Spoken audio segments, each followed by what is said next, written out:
Look at this guy's house. You walk up into his front door,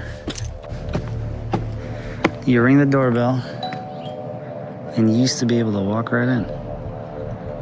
Now it looks like a war zone. I know as a homeowner, it might seem a little hopeless because everything burnt down. And yes, it's awful, but there has to be some kind of accountability for the government, the officials. Obviously, the fire department, they do what they can with the resources they have, and it's up to the city and officials to do all that. But to me, this seems a little suspicious. And as a contractor, now is a great time to get your foot in the door for the endless possibilities. Like there's going to be work for 10, 20 years there on just fixing the problem. And obviously some people won't be able to afford to rebuild, but other people will. And some people will have insurance and other people won't. I know a guy, I saw a video, he built a $20 million house on Malibu and his insurance policy was only like $4 million.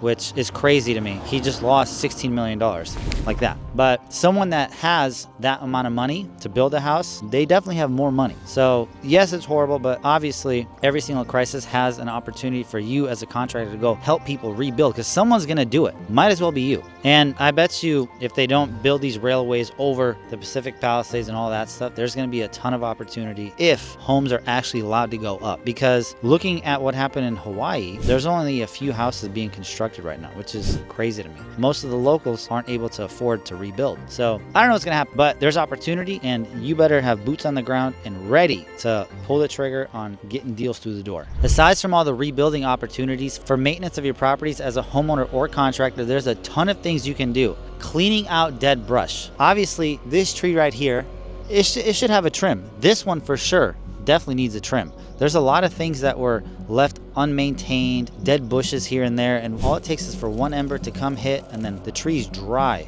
It lights up. Then this tree lights up, that tree lights up, everything goes. And obviously people had an opportunity to have very good irrigation systems, but they decided to go the cheaper route or not to do this, not to do that. The houses that did survive, maybe they just had some special systems where everything was wet, they were sitting there fighting, whatever it is. Maintaining and upkeep is a very good idea, especially if you're a homeowner. Another example is, let's say you're gonna do your entire yard, especially by your house. Maybe it's not a good idea to put a bunch of mulch. Maybe you should consider doing rocks. And for the actual trees and bushes, instead of doing a plant that loses all its leaves like this crepe myrtle right here, because this thing will go up in flames pretty quickly. Maybe consider something that's evergreen, like Indian laurel, podocarpus, one of those trees that don't lose their leaves and they stay wet year round. That would be a good idea. And yes, there's gonna be a lot of opportunities for business and all that stuff, but you gotta understand, disasters happen everywhere. All of Chicago burnt down to a crisp. And look at Chicago now. There's a lot of places, and now we're in a position where the same thing happened, but we have great resources to rebuild. And as a contractor, you wanna definitely be in front of the line. Not as like a money hunger, but remember, someone's gonna do these jobs. Someone's definitely gonna be hired. Might as well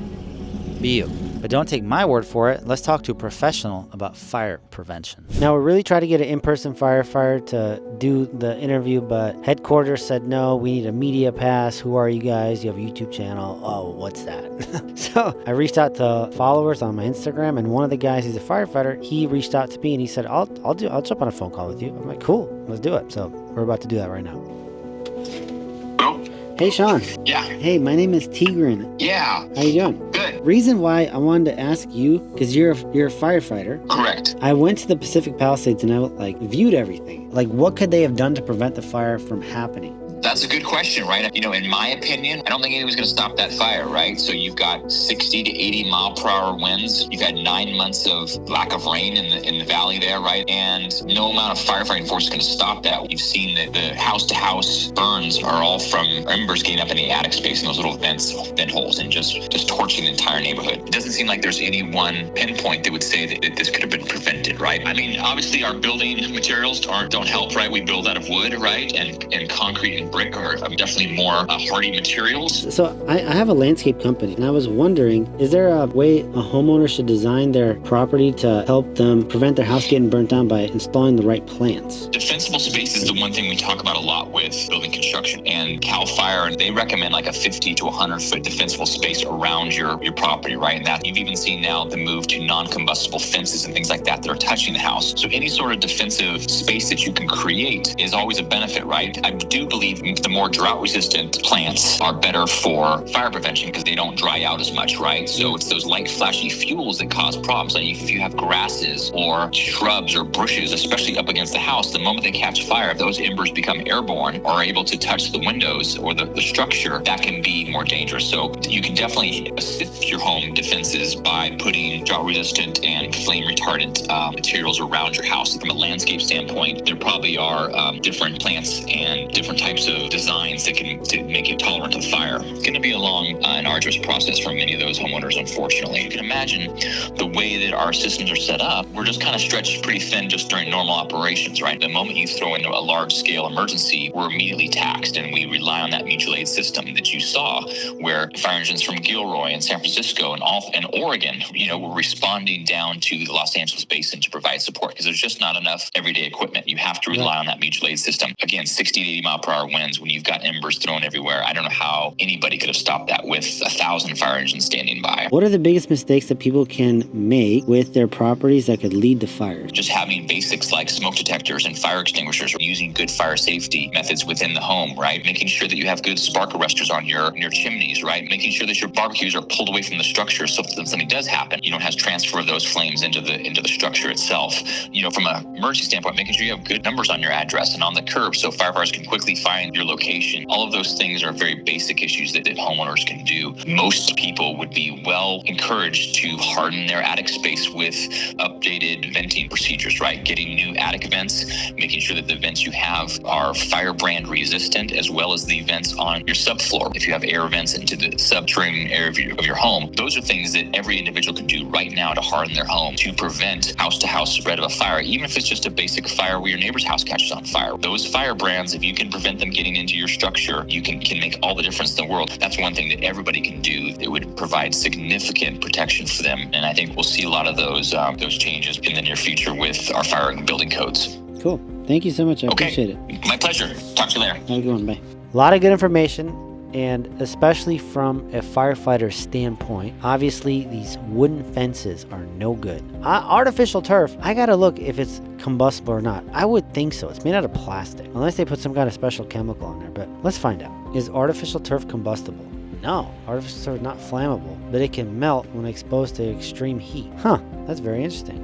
But I think if a fire is hot enough, that thing's going up in flames. I don't know about that. Exactly, fire resistant. It's not fireproof. It's like my phone being water resistant, but it still gets water damage when I go too deep.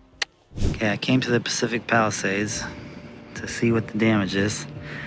Is the news for real or no? And they are for real. Okay, this place was completely just up in flames. And there was actually a newscaster here, and she came up and she's like, have you been affected by the wildfire? And I didn't know what to say. I didn't want to lie, but I also didn't want to say yes. So I just said, no, my friend lives here. But this Porsche caught me by surprise. This is like a 911. This is probably a $200,000 car. And I don't know what it was doing parked on the grass, but some kind of aluminum or metal or lithium batteries, they just were melting on the driveway, and all those wires are from the actual tires. Seats are gone. I don't know why the car wasn't moved. This is the front yard of a house. All you see is just chimneys, very large chimneys, by the way, and everything else is just in disarray. It seems like everything was just melted. Oh, somebody's keys. Yeah, this was the most interesting part. I found keys. You'd think, well, it makes sense. The person that was getting their stuff was like, I don't need the keys.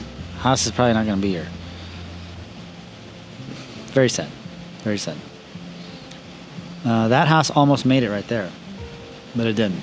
Because a lot of you guys watching right now, you're going to be construction people, and you're looking at this as a construction guy, and you're like, there's going to be so much opportunity, a lot of business, a lot of money to be made. But if you're looking at this as a homeowner, you're saying, oh no, can't believe my house is gone. And I understand that perspective. I get it. It sucks. But most of the people watching this are in construction. So you guys have a very good opportunity to get in here, especially if you live in LA. When they give the rules on what is actually allowed or not allowed, that'd be a really good time. Because I think I've already received my hazmat certification. It was like a 40-hour class I had to take. Look at it. That house straight across, untouched. How is that possible? All the houses around were completely done, burnt. So then I went to this area and there was power lines everywhere. A lot of things, I mean, cars were melted. There's a BMW in the driveway. The air right now is not good. It is not smell good at all. 509 Mount Holyoke. Blue garbage can is completely fine, by the way. Everything else around it is gone. Blue garbage can is fine. Please explain that. I'm not a conspiracy theorist, or maybe am I, but what's up with that? How is that possible? But here's the other problem I see. Like, if you're a homeowner right now and your house did make it, fortunately, not like you can sell your house and move out. Who's going to buy a house there right now? Nobody. The amount of construction and noise and debris and dust is going to be insane for the next 10 years. So literally, your house value tanked. So even if the house didn't burn down, I'd probably still move out anyway.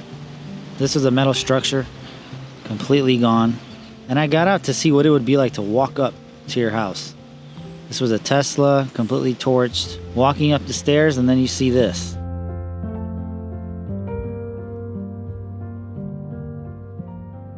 Now, this part in specific was the most shocking. This is in Malibu. Like, I wanted to go by Grant's house. If those who don't know, Grant has a house on Golden Beach or Carbone Beach, something like that. It's one of those fancy little towns where only the ultra rich $40, $50 million houses are. I wanted to go visit his house, and I even told the guy, I'm like, I'm going to my house, and they wouldn't let me in. They said it's blocked off. The military, not LAPD. This is the military police department, and all these trucks right here are all from the National Coast Guard. They're taking up prime real estate right by the beach. They put up their tents, their trucks, fuel tankers. They got air conditioners. They have so many porta potties. There's anything and everything for the military here. Ask yourself, why is that? I just want to find out why. Why? I don't know. I really don't know. They wouldn't even ask why. I even asked the guy, why are you here? He said, I don't know. They didn't know. So if the guy doesn't know, how are we supposed to know? So there's something fishy going on. I'll tell you that much. What is it? I don't know. And one thing that you guys are forgetting is, okay, yeah, the videos look crazy. It's way more crazy to be there, but the smell it produces, it's like you and your friends light a bonfire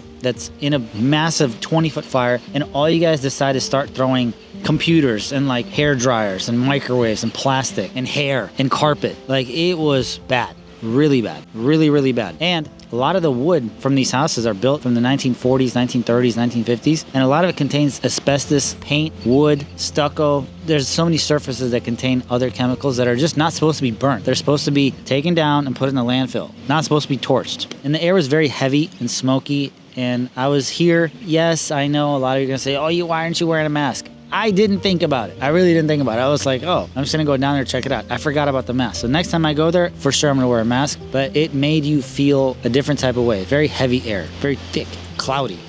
Not good.